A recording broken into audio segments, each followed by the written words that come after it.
For our last three sections in our English 190, Introduction to Poetry, we've been studying what are known as verse forms, which means that the form is set. That if you were writing a sonnet, for the sonnet to qualify as a sonnet, the poem must have 14 lines. In English, the poem must be written primarily in iambic pentameter. Now, there are two different forms a sonneteer can choose, either the Shakespearean or English sonnet form or the Petrarchan form.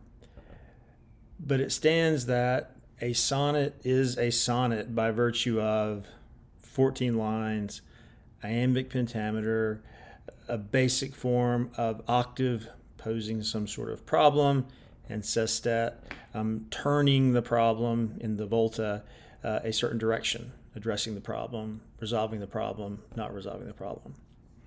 We looked at the villanelle, an extremely complicated form of a lot of repetitive rhymes. And if you're going to write a villanelle, you follow that form with slight variations for your poem to qualify as a villanelle. Same with the sestina. Now, I say that because the forms we're moving to now, our editors, Mark Strand and Evan Boland, don't call verse forms, which is what they call sonnets, sestinas, and villanelles, but shaping forms. That is, poems that have a history of a certain form, but there is a lot of variety available. The pastoral, the elegy, and the ode. So take the ode, what we're saying this week. The ode can take, well, really almost an infinite number of forms, but it basically takes one of three forms, and one of these three is pretty much any form. So the ode goes back to ancient Greece, comes from the Greek word simply meaning song, and the ode originated in the 5th century with the poet Pindar. And Pindar wrote poems of praise to Olympic athletes. And this is how the ode began, as a poem praising virtue, heroism, virtuosity, skill. And the Pindaric ode was performed. It was performed on a stage. Imagine an Olympic event, Olympic Games, and an athlete does very well. Well, let's celebrate the athlete that day while the event is going on. So you would have a chorus that would stand on a stage, and the chorus would move around according to the rhythm of the song. The first movement in a Pindaric ode is known as the strophe. And this is a part of the poem that the chorus would sing in praise of, say, an athlete. And then the chorus would dance to the other side of the stage and stand in what was known as the antistrophe or antistrophe. And there they would sing a counterpoint, sort of opposing view to the view that was sung in the strophe. And then the chorus would dance to the middle of the stage, and this was known as the epode, or the stand, and they would sing a part that would reconcile the two parts sung before. So in a Pindaric ode, the strophe and antistrophe would be sung in the same meter and with the same rhyme. The epode would be sung different meter and rhyme. Sometimes these words are translated as point, counterpoint, and stand. Pindaric ode, celebratory, public, performative, outward-looking. In the 1st century BCE, I should have said that earlier. I think I said BC with Pindar. That language isn't used anymore. It's BCE, before Common Era. I grew up with the BC. I'm trying to shift over. So in 100 BCE, a Roman poet named Horace, sorry. I'm thinking of Hamlet. A Roman poet named Horace came up with a variation on the Pindaric Ode. And when the Pindaric Ode was public, celebratory, performative, outward, the Horatian Ode was more meditative, more searching, more private, more in search of some kind of subjective sincerity. The Horatian Ode was also written in stanzas that were exactly the same, from stanza to stanza to stanza. So often these were 4-line stanzas. Sometimes they could be 2-line stanzas. But unlike the Pindaric Ode, whose stanza forms differed, remember the turn and counter turn were in the same rhythm and meter, and the stand would be in another rhythm and meter. In the Horatian Ode, all the stanzas would be in the same rhythm and meter. Again, the stanzas would often be 4-line stanzas, but sometimes they could be 2-line stanzas. These are the two basic kinds of ode. But in England, in the early modern period, and then later, English poets like Abraham Cowley, for instance, started creating hybrid forms where they might combine the sensibility of a Pindaric Ode and a Horatian Ode, in that they might celebrate something, but it may not be an athlete. It could be like an emotion, say. And the poem would then take a more kind of introspective turn while still celebrating, say, a certain emotion. This became known as the irregular ode, a kind of hybrid, again, of the Pindaric and Horatian insensibility. But the irregular ode was very loose with stanzas. In an irregular ode, a poet might have stanzas of all kinds of different lengths, stanzas of all kinds of different rhythms and meters. In other words, the irregular ode was just a much more playful, flexible inflection of the idea of the ode in both content and form. By the time we get to the 20th century, the 21st century, we have poets writing extremely playful odes that resemble the classical models only in name. You have someone like Pablo Neruda. I'm having difficulty pronouncing my words today. Someone like Pablo Neruda has a very funny poem ode. It's called Ode to a Large Tuna Fish in the Market. He has an ode to a pencil. He has an ode to his shoelaces. He writes odes on all kinds of things, and usually they're quite funny. But the real acme, I would say, of English ode writing occurs in what we now call the Romantic Age, where you see Wordsworth, and you see Coleridge, and you see Shelley, and you see Keats, using the ode generally to address some kind of deep psychological and creative crisis. So the ode for the Romantics becomes an exploratory tool for self-exploration in hopes of overcoming, again, some sort of depression usually, or writer's block that goes along with the depression usually. And ultimately the idea is that the ode will dramatize the struggle and often lead to some kind of resolution. We think here of Wordsworth's ode, Intimations of Immortality from Recollections of Early Childhood, would be a prime example of this kind of ode.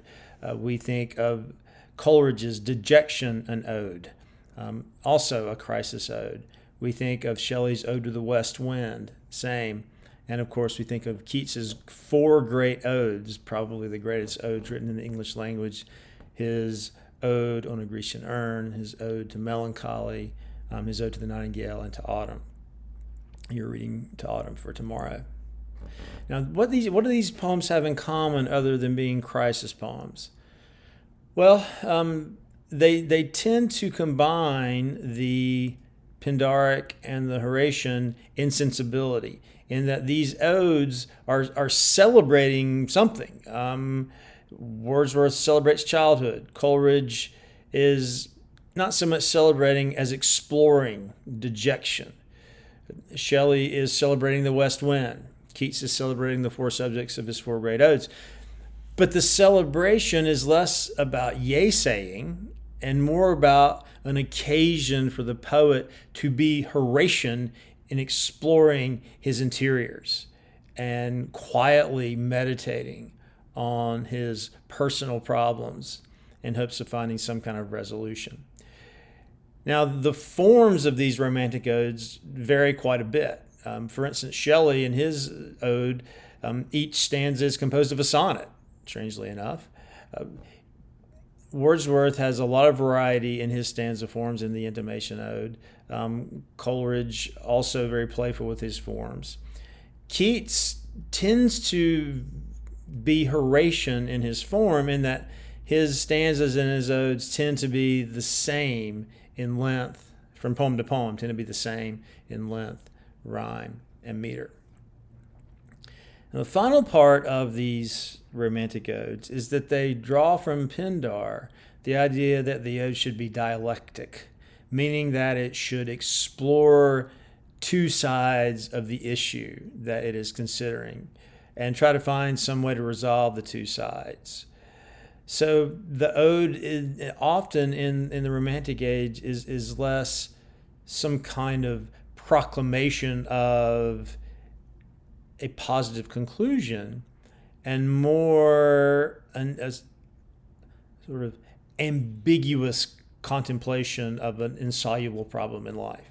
So sometimes the Romantic ode will not end with any kind of resounding resolution.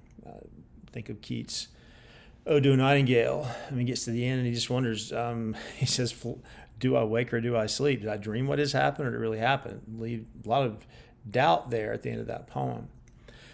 Well, to exemplify some of the things I'm saying right now, I want to look briefly at Keats's Ode on Melancholy. It's his shortest ode, and it will allow us to have a look again at the form of the ode, but more importantly, to look at the ode as a celebration of something, but a celebration that can be philosophical, exploratory, dialectical, existential, to use a more recent term. So, Ode on Melancholy. Each stanza is 10 lines long. Each stanza has the same rhyme scheme. Each stanza is roughly in the iambic foot. And the poem is trying to reconcile sadness and joy, life and death, decay and growth, deflation and creativity. It begins like this. We could go through stanza by stanza. You probably know the poem. We talked about it in our class. No, no, go not to Lethe. Neither twist wolf's bane tight-rooted for its poisonous wine, nor suffer thy pale forehead to be kissed by nightshade, ruby grape of Proserpine. Make not your rosary of yew-berries, nor let the beetle nor the death moth be your mournful Psyche, nor the downy owl a partner in your sorrow's mysteries. For shade to shade will come too drowsily, and drown the wakeful anguish of the soul. So essentially, this line is saying that if you're going to be melancholy, melancholy being a romantic term often used for what we would call depression, a deep sense of sadness that to the point that the sadness is debilitating. Melancholy literally means black bile, and its history begins in ancient medicine, where physicians believe that each of us was made of 4 fluids or humors. And if these humors were in balance, we would be mentally healthy. If they were out of balance, we would not be mentally healthy or physically healthy for that matter. But also that each of us is born with a certain humor ruling our personality, a protogenetic theory, if you will. So you have melancholy, black bile, associated with depression, dejection, gloom, confusion, anxiety, all the maladies, we might say, that we explore now in our world of mental health. There was cholera or yellow bile, which is associated with irritability, right? There was phlegm, which now we used to talk about snot. Phlegm, which was associated with laziness and lethargy and the ability to be relaxed, insouciant. And then there was the sanguine humor, having to do with blood. And people with sanguine humor tended to be exuberant, optimistic sorts. So in the Middle Ages, the European Middle Ages, the melancholy humor was considered to be the worst of the lot, because if you were melancholy, well, you could fall into a kind of godless doubt. You were more apt to become an atheist. You might feel so sad that you would wonder if there was any goodness in the world, and how could a good God create such a terrible world. You were more likely to have bad dreams, maybe dreams of evil spirits coming to possess you. Indeed, you were more likely to be possessed by a demon if you were of a melancholy disposition. But in the early modern period, the term melancholy, the mood melancholy, suddenly had an upturn. There was a Florentine philosopher, early modern period, named Marsilio Ficino, who said that my melancholy is what makes me such a great philosopher. Why? Because I can endure doubt, and I can endure sleeplessness, and I'm not afraid to explore ambiguity. I'm not afraid of gloom. I am controlled by no convention. And so suddenly, to be melancholy was to be considered a genius. And we see this exemplified very powerfully in Shakespeare's play Hamlet, where Hamlet is a consummate melancholic, but yet his melancholy is inseparable from his profound philosophical speculations and his verbal wit. So Keats is drawing on this idea in this poem, where he's celebrating melancholy as actually a mood that we can foster. But there are different kinds of melancholy. As the first stanza says, is look, if you're, don't try to kill your melancholy. Don't take poison to try to kill yourself. Don't go to Lethe, which is the river of forgetfulness in the classical world, in classical mythology. Don't go to Lethe, and don't twist wolfsbane tight-rooted for its poisonous wine. Don't kill yourself. Don't drug yourself.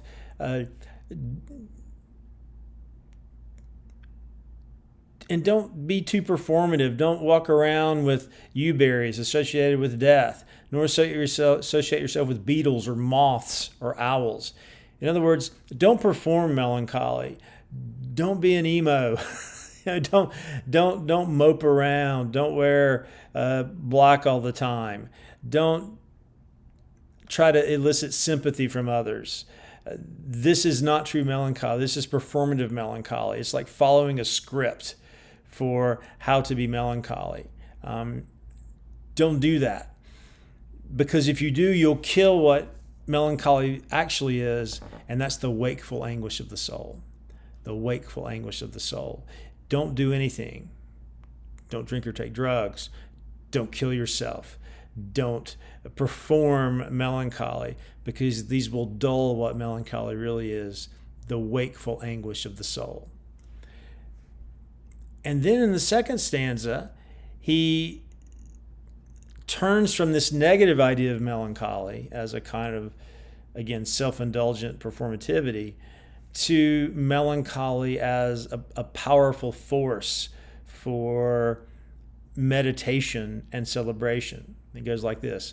But when the melancholy fit shall fall, sudden from heaven like a weeping cloud, that fosters the droop-headed flowers all, and hides the green hill in an April shroud, then glut thy sorrow on a morning rose, or on the rainbow of the salt sand wave, or on the wealth of globed peonies. Or if thy mistress some rich anger shows, imprison her soft hand, and let her rave, and feed deep, deep upon her peerless eyes. So now melancholy is associated with a fit, like it's energy, a kind of frenzy you might get. Normally we don't associate melancholy with that, but here it falls on us like a fit, sudden from heaven like a weeping cloud that fosters the droop-headed flowers all and hides the green hill in an April shroud. Notice that this imagery suggests contradiction. The weeping cloud falls from heaven. It falls from heaven, but it's weeping. The flowers are droop-headed that the cloud falls upon, Melancholy falls upon, but yet they're being fostered by the cloud. And the cloud hides the hill in a shroud, but the hill is green. So you see this contradictory imagery suggesting that Keats is dealing in a kind of contradictory world and thinking about melancholy as a source of vitality. When the melancholy fit falls, what should you do? Should you go to the graveyard?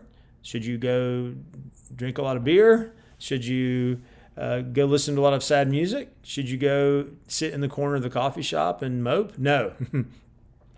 Glut thy sorrow in the morning rose. Oh, look at a morning rose and look at the rainbow and look at the flowers, or look at your beautiful beloved and try to appreciate them intensely. Try to appreciate the physical world, the sensual world, with as much energy as you can when you feel melancholy. Why? Well, Keats answers this question in the third and final stanza, but basically the answer is this, that melancholy makes us alert to the fact that we and everything else dies. And this makes us sad, because what we love, we will lose. And this is really what causes most sadness, isn't it? A feeling that you've lost something you loved. It could be a person. It could be a time in your life, in your past. But Keats is here saying when you feel the extreme transience of the world, everything rushing toward death, don't mope, but try to appreciate that world more intensely, because it's going to die.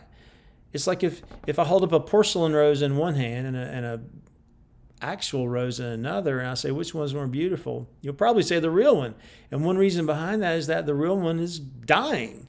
And you feel like, oh my gosh, this thing is dying. I better appreciate it while I can. So why would you glut your sorrow in the morning rose? Why would you glut your sorrow on the wealth of the globe of peonies, or on this rainbow of the salt Sam wave? Why would you imprison the soft hand of your beloved, even if that beloved's angry? She dwells with beauty. Now I'm at the third stanza. She dwells with beauty, beauty that must die, and joy whose hand is ever at its lips, bidding adieu, and aching pleasure nigh, turning to poison while the beat mouth sips. Aye. In the very temple of delight, veiled melancholy has her sovereign shrine, though seen of none save him whose strenuous tongue can burst joy's grape against her palate fine. His soul shall taste the sadness of her might, and be among her cloudy trophies hung. So you see how in this stanza, Keats resolves these oppositions, sadness, joy, for instance, that I mentioned earlier, life, death, growth, decay, depletion, creativity, because we realize that what encourages us to appreciate the beauty of the world, what encourages us to be creative, is the fact that we know that the world will die. Joy's hand is ever at his lips bidding adieu. Any joy you feel in this world is already passing away. And any kind of pleasure that you have, like drinking honey, say, is already turning to poison and will kill you. So